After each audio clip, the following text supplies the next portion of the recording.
తోటకూర మజ్జిగ పులుసు. సో పులుసు. ఎస్. మరి దానికి కావాల్సిన పదార్థాలు తీసుకొచ్చేస్తారా? ఓకే, ఇంగ్రీడియంట్స్ తెచ్చేస్తాను. ఓకే ఓకే అమూల్య, ఇంగ్రీడియంట్స్ తెచ్చేసాను. ఓకే, సో మెయిన్ మనకి తోటకూర అండ్ అలాగే పెరుగు కూడా తెచ్చుకున్నాము. అండ్ మిగతా ఇంకేమేమి ఉన్నాయి పల్లవి? మిగతా వచ్చేసి మనం అంతా పోపు కావాల్సిన సామాన్లే తెచ్చుకున్నాము. శనగపప్పు, పొట్టుమినపప్పు అండ్ అలాగే మెంతులు, ఎండుమిర్చి, పచ్చిమిర్చి. Okay, 2 types of spices include చేస్తున్నాం. ఇంకేమీ చిల్లీ పౌడర్ అలా యూజ్ చేయట్లేదు. ఓకే, సో ఫస్ట్ మరి ప్రాసెస్ స్టార్ట్ చేద్దామా?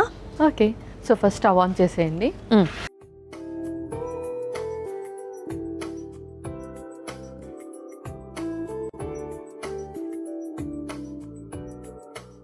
ఓకే ఓకే, సో ఫస్ట్ కొంచెం నూనె. ముందుగా కొంచెం నూనె, కొంచెం జీలకర్ర, ఇంకో స్పూన్,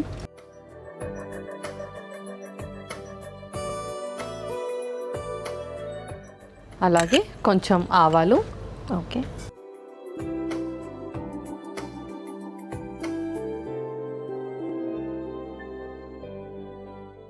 నెక్స్ట్ శనగపప్పు,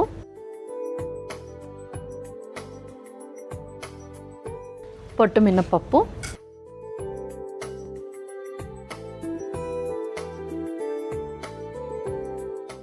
కొన్ని మెంతులు కూడా,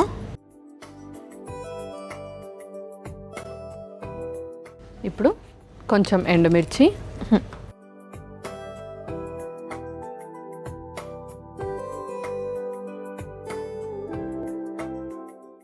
కరివేపాకు. ఓకే, సో మొత్తం మనకి పోపుకు కావాల్సినవన్నీ కూడా వేసేసుకో. Yeah, okay. ఇందులోనే ఇప్పుడు కొంచెం అల్లం, అల్లం ముక్కలు, అల్లం ముక్కలు, వెల్లుల్లి రెబ్బలు కూడా,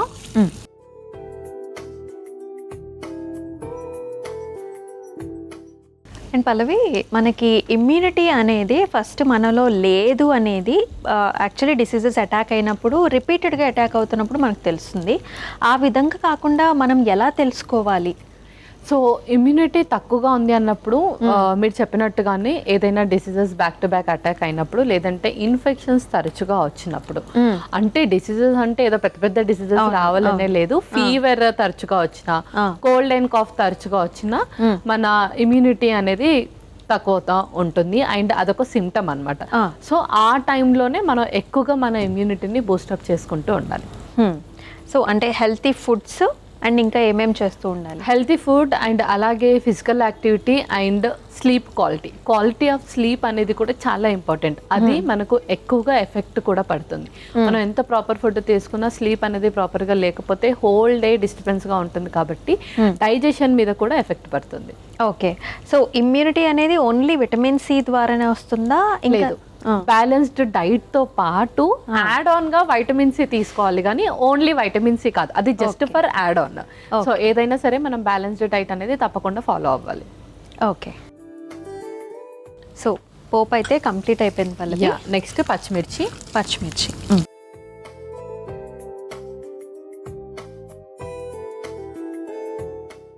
ఆ తర్వాత తోటకూర కూడా. ఓకే,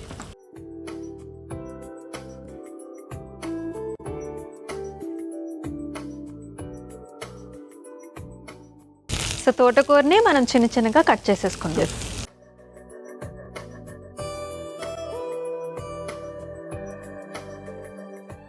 అండ్ మనకి చాలా రకాల ఆకుకూరలు ఉంటాయి కదా, దీనిలో మనం తోటకూరని ఎందుకు పిక్ చేసుకున్నాం? సో తోటకూర ఏంటి అంటే మనకు ఇందులో ఐరన్ అండ్ అలాగే కాల్షియం కూడా ఎక్కువగా ఉంటుంది. సో బాడీలో ఐరన్ తక్కువగా ఉన్నా సరే త్వరగా వీక్ అయిపోతా ఉంటారు. సో దానికి అండ్ అలాగే మంచి ఫైబర్ కూడా ఉంటుంది కాబట్టి ఈజీగా డైజెషన్ కూడా అవుతుంది. ఓకే, సో దీన్ని మనం ఇట్లా కొంచెం వేయించుకోవాలా లేకపోతే అసలు అక్కర్లేదా? సో కొంచెం వేయించుకుంటే ఏంటంటే చక్కగా డైజెస్ట్ కూడా అవుతుంది. ఏదైనా సరే ఆకుకూరలు కొంచెం సార్ట్ చేసుకొని వేసుకుంటే బాగుంటుంది, స్లైట్గా. అండ్ మనకి వెస్ట్రన్ కంట్రీస్లోనేమో కొంచెం ఎక్కువైనా ఏదైనా తక్కువగా కుక్ చేస్తూ ఉంటాము, మన దానిలో ఎక్కువగా కుక్ చేస్తూ ఉంటాము. అదే ఏదైనా నార్మల్ సార్ట్ చేసుకుంటే సరిపోతుంది, మరి దాన్ని ఆయిల్ డీప్ ఫ్రై లేదంటే ఎక్కువగా ఓవర్ కుక్ చేయకూడదు. ఇది కూడా మనం జస్ట్ 5 minutes కుక్ చేస్తాం ఇప్పుడు అంతే. మనము ఏదైతే వాట్ ఎవర్ పప్పు కానివ్వండి ఇవి కానివ్వండి 1-2 విజిల్స్ రానిస్తాం కదా, అది 1-2 విజిల్స్ దాకా రానివచ్చా లేకపోతే అంతకు ముందే? ఏదైనా సరే మనకు ఆకుకూరలో కొంచెం పెస్టిసైడ్స్ అనేది ఎక్కువగా ఉంటుంది. పెస్టిసైడ్స్ దాన్ని గ్రోత్ చేసేటప్పుడు ఎక్కువ కొడతారు. అండ్ వానకాలంలో ముఖ్యంగా అది నేల మీద పెరుగుతాయి కాబట్టి కొంచెం ఇన్సెక్ట్స్ అండ్ వార్మ్స్ కూడా ఎక్కువగా ఉంటాయి. సో దానికి సంబంధించి కూడా మనం ఫస్ట్ లీచింగ్ ప్రాసెస్ చేయడం అనేది చాలా ఇంపార్టెంట్. అండ్ ఆకుకూరల్ని ఎప్పుడు తీసుకున్నా సరే మినిమం కుక్ చేయడం అనేది చాలా ఇంపార్టెంట్. సో దట్ ఆ బ్యాక్టీరియా ఆర్ పెస్టిసైడ్స్ ఏదైనా ఉన్నా పోతుంది. సో మనం ఏదైతే ప్రాసెస్ చేస్తున్నామో అది ఓకే. ఎస్. సో అది అలా కుక్ అవుతా ఉంటుంది. ఇంతలోపు మనము పెరుగుని డైల్యూట్ చేసి పెట్టుకుందాం, మజ్జిగలా చేసి పెట్టేసుకుందాం. అలాగే మిక్సింగ్ బౌల్.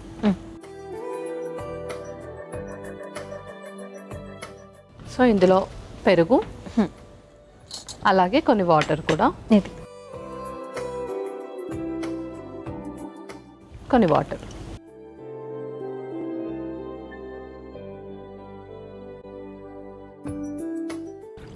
సరిపోతుంది.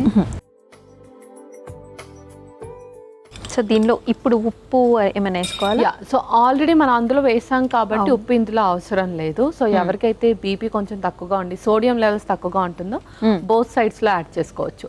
బట్ నార్మల్ గా అయితే ఒక దాంట్లో యాడ్ చేస్తే సరిపోతుంది. సో ఇది పక్కన పెట్టేసుకొని అందులో మనం పసుపు ఇంక ఉప్పు యాడ్ చేసేద్దాం. పసుపు అలాగే సాల్ట్ కూడా.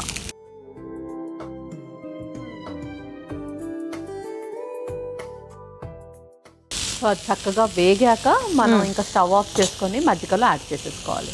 ఓకే. సో ఇంకొక నిమిషం ఉంచుదాము. పల్లవి, తోటకూర అయితే చక్కగా వేగిపోయింది. నెక్స్ట్ ఏంటి? నెక్స్ట్ మనం ఇంకా స్టవ్ ఆఫ్ చేసి అది మజ్జిగలో మిక్స్ చేసేసుకుందాం. ఓకే.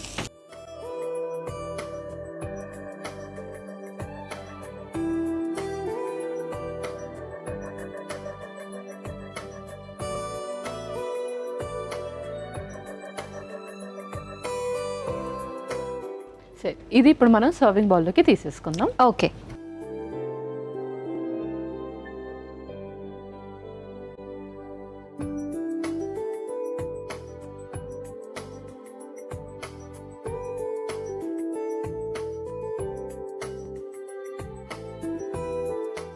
ఓకే అమూల్య, తోటకూర మజ్జిగ పులుసు రెడీ అయిపోయింది. ఓకే. తోటకూర మజ్జిగ పులుసు అయితే రెడీ అయిపోయిందండి. మరి దీనికి కావాల్సిన పదార్థాలు అలాగే తయారీ విధానం మరొకసారి మీకోసం. తోటకూర మజ్జిగ పులుసుకి కావాల్సిన పదార్థాలు: నూనె, జీలకర్ర, ఆవాలు, శనగపప్పు, పొట్టుమినపప్పు, మెంతులు, ఎండుమిర్చి, కరివేపాకు, అల్లం ముక్కలు, వెల్లుల్లి రెబ్బలు, పచ్చిమిర్చి, తోటకూర, పెరుగు, పసుపు, ఉప్పు. తోటకూర మజ్జిగ పులుసు తయారు చేసుకునే విధానం: ముందుగా స్టవ్ ఆన్ చేసి పాన్లో నూనె వేసి వేడైన తర్వాత అందులో జీలకర్ర, ఆవాలు, శనగపప్పు, పొట్టుమినపప్పు, మెంతులు, ఎండుమిర్చి, కరివేపాకు, అల్లం ముక్కలు, వెల్లుల్లి రెబ్బలు వేసి వేగిన తర్వాత అందులో పచ్చిమిర్చి, సన్నగా తరిగిన తోటకూర, పసుపు, ఉప్పు కూడా వేసి మగ్గించుకోవాలి. ఆ తర్వాత ఒక మిక్సింగ్ బౌల్లోకి పెరుగు, నీళ్లు పోసి కలుపుకొని పెట్టుకోవాలి. ఆ తర్వాత మగ్గించుకున్న తోటకూర కూడా వేసి కలిపి సర్వింగ్ బౌల్లోకి తీసుకుని సర్వ్ చేసుకుంటే తోటకూర మజ్జిగ పులుసు రెడీ.